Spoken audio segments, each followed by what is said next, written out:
नमस्कार विद्यार्थी मित्रांनो. महाराष्ट्र बोर्डाच्या इयत्ता 12वीच्या इंग्रजी विषयात डिग्रीज ऑफ कंपॅरिझन हा घटक खूप महत्त्वाचा आहे. चला तर मग उदाहरणांच्या मदतीने हे तिन्ही प्रकार समजून घेऊया. क्रमांक 1, पॉझिटिव्ह डिग्री. जेव्हा दोन घटकांमध्ये समानता असते तेव्हा पॉझिटिव्ह डिग्री वापरतात. उदाहरण पहा, Rahul is as tall as Amit.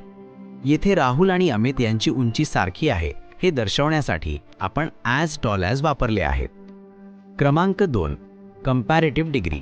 जेव्हा एकाची तुलना दुसऱ्याशी करून एक घटक वरचढ दाखवला जातो तेव्हा कंपॅरेटिव्ह डिग्री वापरतात. उदाहरण पहा, mango is sweeter than Apple. येथे आंब्याची तुलना सफरचंदाशी केली आहे म्हणून आपण विशेषणाला ER प्रत्यय लावून स्वीटर दॅन असे वापरले आहे. क्रमांक 3, सुपरलेटिव्ह डिग्री. जेव्हा एखादा घटक संपूर्ण समूहात सर्वश्रेष्ठ असतो तेव्हा सुपरलेटिव्ह डिग्री वापरतात. उदाहरण पहा, the Himalayas is the highest mountain range in the world. येथे हिमालयाची तुलना जगातील सर्व पर्वतांशी केली आहे म्हणून आपण द हायेस्ट असा वापर केला आहे.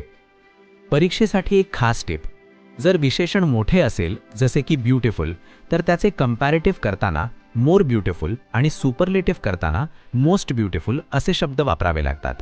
या नियमांचा आणि उदाहरणांचा नीट सराव करा आणि परीक्षेत पूर्ण गुण मिळवा. धन्यवाद.